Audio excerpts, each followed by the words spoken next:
الصلاۃ والسلام علی اہلھا اما بعد.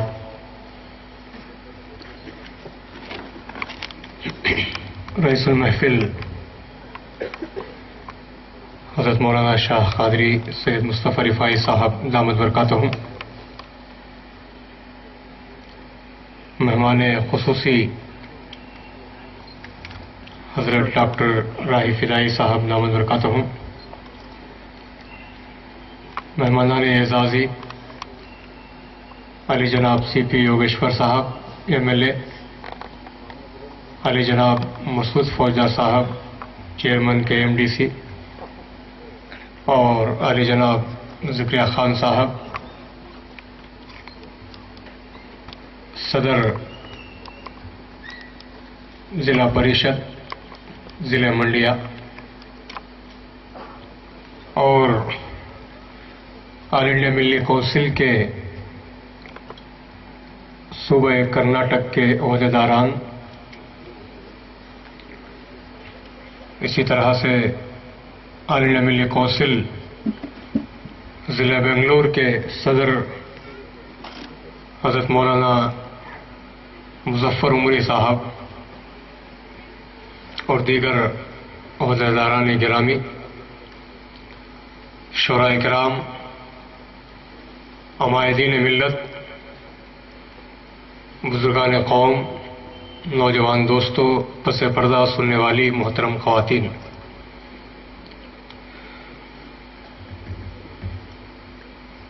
مجھے کوئی تقریر کرنی نہیں ہے، اور ویسے بھی آپ حضرات بار بار مجھے سنتے آئے ہیں، اور اس وقت موقع بھی یہ ہے کہ کوئی تقریر نہ ہو، ورنہ جس طرح سے شفیق عابدی صاحب کو ایک عورت نے پتھر اٹھایا تھا، اسی طرح سے کہا جائے گا کہ یہ بھی کیوں بار بار آتا ہے، اس طرح کا کوئی واقعہ پیش نہ جائے. لیکن میں چاہوں گا کہ مختصر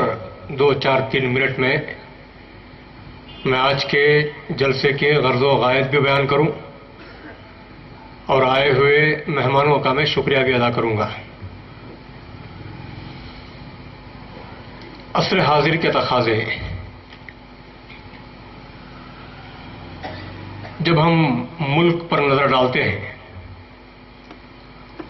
ملک کے حالات پر جب ہم غور کرتے ہیں، ملک کے جو سیاسی حالات اور اسی طرح سے دوسرے ترقی اور بہبودی کے جو حالات ہیں، جب ان پر نظر ڈالتے ہیں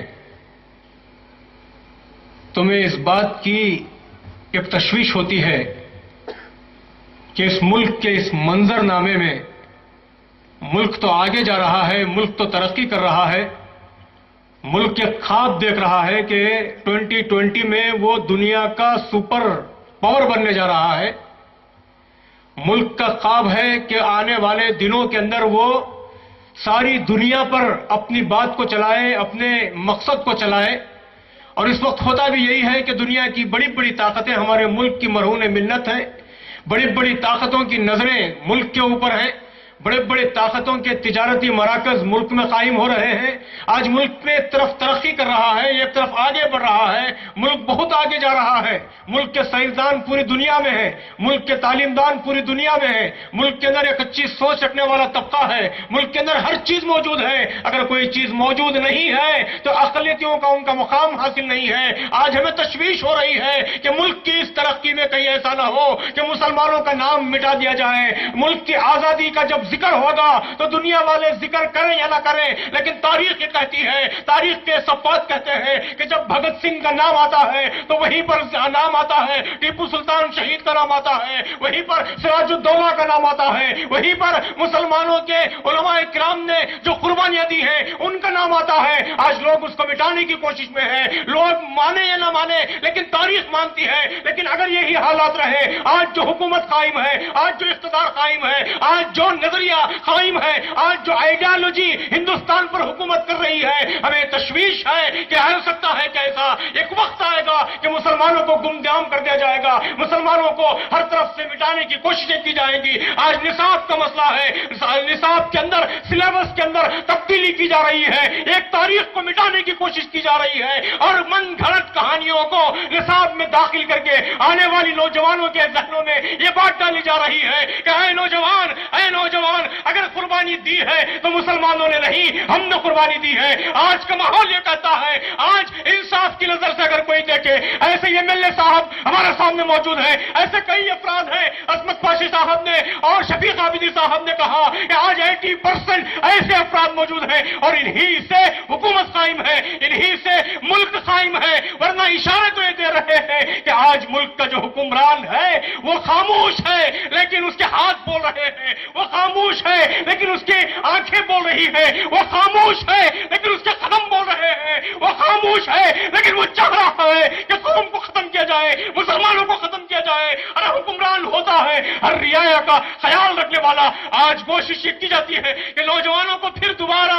گرفتاریاں کر کے ان کو پھر سے ہراساں کرنے کی کوشش کی جا رہی ہے۔ آج زمانہ یہ ہے، یہ حالات کے تقاضے ہیں جو ہمارے سامنے ہے۔ ہم ایسے حکمرانوں کے سامنے یہ درخواست کرتے ہیں کہ مسلمانوں کو بھلایا نہیں جائے گا، مسلمان وہ ہے جب اس کو ختم کیا جاتا ہے تو پھر سے وہ ابھرتا۔ آج کے تقاضے یہ ہیں کہ ہم ان حکمرانوں کے ہاتھوں کو مضبوط کریں تاکہ ہماری شناخت بھی باقی رہے اور ملک بھی ترقی کرے۔ لوگ یہ بھول جائیں کہ اگر یہ اقلیتوں کو ختم کر کے اگر ملک کو باقی رکھ سکتے ہیں تو یہ ان کا خواب خام ہوگا۔ وہ ملک کبھی ترقی نہیں کر سکتا جس کی رعایا میں بھید بھاؤ کی جاتی ہے، جس کی رعایا میں اقلیتوں کو ختم کرنے کی کوششیں کی جاتی ہیں۔ آج ہمیں اس بات پر فخر ہے کہ ہمارے درمیان میں CP یوگیشور صاحب تشریف فرما ہے۔ جیسا کہ کہا گیا کہ 15 سال سے آپ کے دور اقتدار وہ کیوں آیا، کیا آیا، خود آپ نے بھی کہا کہ میں نے بار بار جو ہے پارٹیوں کو بدل کر، لیکن ان کا مفاد ایک تھا، ان کی کوشش ایک تھی، ان کا فائدہ ایک تھا، ان کی جدوجہد ایک تھی کہ چن پٹن کی ترقی کے لیے، چن پٹن کی تعلقہ کی ترقی کے لیے یہ سرگردہ رہے، یہ اس کے لیے ہر چیز کو قربان کرتے جا رہے تھے۔ لیکن آج ان کو ایک مقام حاصل ہوا ہے، آج ان کو ایک مقام ایسے حاصل ہوا ہے کہ آج چن پٹن کے اندر ان کی گورنمنٹ قائم ہے۔ آج ہم اس بات پر فخر محسوس کرتے ہیں، آج ہمارے لیے ایک اعزاز کی بات ہے آپ چن پٹن والوں کے لیے کہ یہاں پر ہمارے نوجوان قائد تشریف فرما ہے جن کو مسعود فوجدار کے نام سے یاد کیا جاتا ہے۔ شہاب الدین فوجدار صاحب، ان کی خدمات مسلم ہیں اور انہی کے ڈگر پر چلنے والا یہ نوجوان آج کرناٹک کے ایک اہم عہدے پر فائز ہوا ہے۔ ہم کو فخر ہے، زکریا خان پر فخر ہے کہ وہ بھی اس میدان میں آگے بڑھ رہے ہیں۔ ان کا کوئی سیاسی پس منظر نہیں لیکن خدمت کے میدان میں انہوں نے ترقی کی ہے، آج ان کو ایک مقام حاصل ہوا ہے۔ ہمیں فخر ہے، چن پٹن والوں کو فخر ہے کہ آج یہ جو علماء کرام تشریف فرما ہے، حضرت شاہ قادری سید مصطفیٰ رفاعی صاحب دامت برکاتہم، میرے مربی اور میرے مشفق، میرے محسن، آپ کی عنایات ہیں، آپ کی برکات ہیں جو آپ مجھے اس اسٹیج پر دیکھ رہے ہیں۔ آل انڈیا ملی کونسل آپ کی شکر گزار ہے اور ہم آپ کے شکر گزار ہیں کہ چن پٹن کے اندر آپ کی تشریف آوری ہمارے لیے باعث برکت ہے۔ اور اسی طرح سے ڈاکٹر راہی پداری صاحب یہ ایک ایسی شخصیت ہے جو نہ صرف کرناٹک کے اندر بلکہ سارے ملک میں بلکہ بیرون ملک بھی آپ کی مانگ بڑھتی جا رہی ہے اور آپ نے کارہائے نمایاں انجام دیے ہیں۔ اسی طرح سے یہ نوجوان ٹیم ہے جو ملی کونسل کو آگے بڑھا رہی ہے۔ آپ باعث فخر ہے، آپ کو اس بات پر فخر کرنا چاہیے کہ ایسے ایسے نوجوان اور ایسے ایسے بزرگ اور ایسی ایسی ہستیاں ہمارے اسٹیج پر آئی ہیں، ہم ان کا شکر ادا کرتے ہیں۔ اور اسی کے ساتھ میں نے چند اشارے کیے ہیں، جیسا کہ میں نے کہا کہ میں نے تقریر نہیں کی ہے۔ تقریر اگر میں کرتا تو وہی باتیں ہوتی، لیکن یہ دل کا درد ہے جو میں نے آپ کے سامنے رکھا ہے۔ آپ کے سامنے نہیں بلکہ میں مقامی MLA CP یوگیشور صاحب کے سامنے میں نے رکھا ہے۔ ہم بھی ہندوستانی ہیں، ہم کرایہ دار نہیں ہیں۔ آپ کا دور اقتدار جب سے آیا ہے الحمدللہ چن پٹن تعلق میں ملک امن و امان کا دور دورہ ہے اور سب جیسا کہ کہا ہے کہ سب مل کر چل رہے ہیں. اللہ تعالیٰ اس اتحاد کو قائم رکھے اور اس فضا کو قائم رکھے. لیکن ملک کے حالات کی ہمیں اندیشہ، ان کے تناظر میں یہ اندیشہ ہے کہ کہیں ایسا نہ ہو کہ کوئی ایسی شرارت، کوئی ایسی بات پیدا نہ ہو جائے جس سے ہمارے اتحاد کا شیرازہ بکھرے. آج جو مسائل ہیں سرسری جائزہ میں نے آپ کے سامنے رکھا ہے اور ان کا حل بلا شبہ ہم یہ سمجھتے ہیں کہ ڈاکٹر راہی فضائی صاحب اور حضرت شاہ قدری سید مصطفیٰ رفاعی صاحب دامت برکاتہم اپنے کتابات میں اور اپنے کلام کے ذریعے سے دیں گے. تجزیہ تو میں نے پیش کیا ہے، حل اور اس کے ساتھ ساتھ جو ہے تجاویز آپ رکھیں گے اور اس کے ساتھ ساتھ آپ کی مستجاب دعائیں بھی ہوں گی. میں آپ تمام حضرت کا بھی شکریہ ادا کرتا ہوں. یہ میں نے روایت سے ہٹ کر، جیسا کہ آپ یہ کہتے ہیں کہ